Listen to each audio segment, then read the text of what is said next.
Okay, let's talk about the Holy Roman Empire. You hear that name and, it sounds impressive. It lasted for 1,000 years, right at the heart of medieval Europe. But what was it, really? I mean, it's got to be one of the most confusing but also fascinating political creations in all of history. So how did this so-called empire manage to stick around for a whole millennium? Well, let's dive in and figure it out together. You've probably heard the famous line from the philosopher Voltaire, right? He joked that the Holy Roman Empire was neither holy nor Roman nor an empire.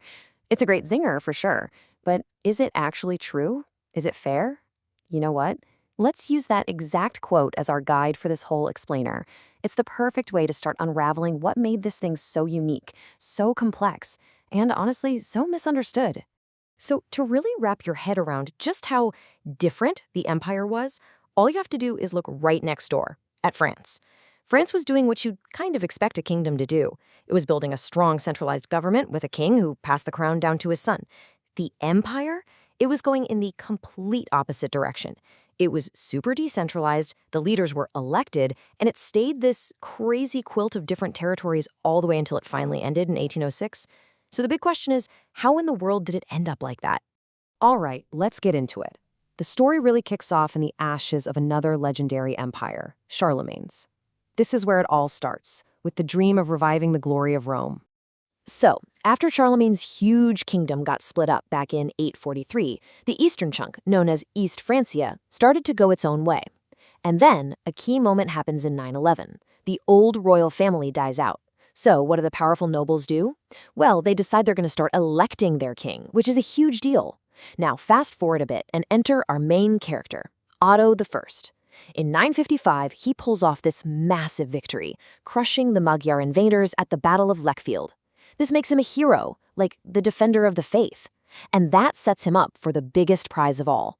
Just a few years later, in 962, he travels to Rome, and the Pope himself crowns him Emperor of the Romans. You see, Otto's power was really built on two things: a huge military win and the Pope's blessing.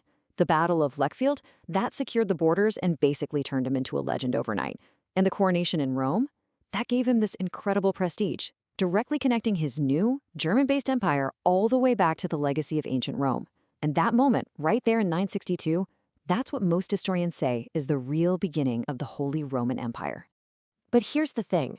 That cozy relationship with the Pope, that alliance that seemed so solid back in 962, yeah, that was not going to last. In fact, the epic showdown between the Emperor and the Pope would become the single biggest conflict in the empire's history. It was a true breaking point, and it would change everything. And the whole fight really came down to one word: investiture. Now, I know it sounds super technical, but stick with me. It was all about a simple but huge question: who gets to appoint bishops? So you have to remember, bishops back then weren't just religious figures. Oh no, they controlled huge amounts of land, a ton of money, and even had their own armies. So for the emperor, being able to pick his own loyal bishops was absolutely critical for running the empire. But for the pope, it was about the church being independent. They both wanted control, and there was no way they could share it. And then, in 1075, the whole thing just explodes. Pope Gregory VII issues this incredibly bold statement, and buried in it is this absolute bombshell. He declares that the Pope can depose emperors. Whoa! I mean, that wasn't a friendly suggestion.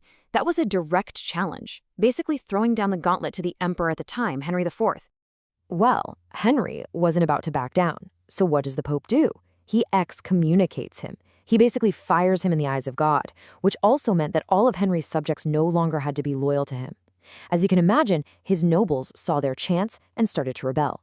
All of a sudden, Henry's entire world is collapsing around him. And this leads us to one of the most famous, most dramatic scenes in all of medieval history. The year is 1077, and we're talking about the Walk to Canossa. To save his throne, Henry had literally no other choice. He had to go and beg the Pope for forgiveness. And his journey, wow, it was the ultimate humiliation. In the middle of a brutal winter, he crosses the freezing Alps. Then he gets to the Pope's castle and has to stand outside barefoot in the snow for 3 straight days, just pleading to be let back into the church. Can you even imagine? This was a complete and utter shattering of the idea of the emperor's power. Now, the fight dragged on for a few more decades, but really, the damage was done. When a compromise was finally reached in 1122, the emperor officially lost his power to appoint bishops. And here is the absolute key takeaway from all of this. The emperor lost one of his most important tools for building a strong central state. He couldn't count on a network of loyal bishops anymore, and that left him way weaker when dealing with his own powerful nobles.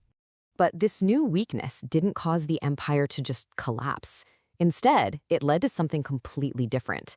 A really unique political system where the empire was run, well, basically by a committee. And that whole system was officially locked in, set in stone, in 1356 with a document called the Golden Bull. You really can't overstate this. It became the constitution of the Holy Roman Empire, and it laid out the rules of the game for the next 450 years. Incredible. So, what was in it? What did it actually do? Okay, first, it set up a permanent group of 7 VIPs called Prince Electors, and their job was to pick the emperor. Simple as that. Second, it said you only needed a majority, 4 out of the 7, to win. This was smart because it stopped the government from getting deadlocked like it used to. But here's the most important part. It gave these electors massive power in their own lands. We're talking sovereign rights. They could make their own money, run their own courts. They were basically kings in their own backyards. And who were these 7 electors? Well, it was this really carefully balanced group. You had 3 of the most powerful archbishops and 4 major secular rulers, like the King of Bohemia and the Duke of Saxony. So what this structure did was officially cement this balance of power. It made sure the emperor could never be an absolute ruler. He was more like a chairman of the board, elected by and answering to these other hugely powerful princes. Okay, so let's pull it all together. After all of that drama, the conflicts, the compromises, what's the final takeaway? What's the lasting legacy of this weird, decentralized empire? Let's circle all the way back to the beginning. Remember our comparison with France? Now it all clicks into place, right? The huge fight with the Pope hobbled the emperor's ability to build a strong central government. And then the Golden Bull came along and made that decentralized, elective system permanent. So while France was becoming a unified nation-state, the Holy Roman Empire became something else entirely, a long-lasting confederation of states. And at the end of the day, the Holy Roman Empire wasn't some kind of failed state. It was just a different kind of state. It made a conscious trade-off.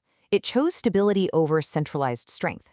It built this really complex system of laws and traditions, all designed to make sure no one person, not even the emperor, could get too powerful and become a tyrant. And you know what? That system managed to hold hundreds of different little territories together more or less peacefully for centuries. Which brings us to the big final question. The Golden Bull was the empire's constitution for 4.5 centuries. That is an unbelievably long time for any political document. So, was it a good thing? Did that incredibly durable framework provide crucial stability for the heart of Europe? Or did it lock the empire into a kind of political stagnation, stopping a unified German nation from forming for hundreds of years? That right there is the big debate, and it's one historians are still wrestling with today.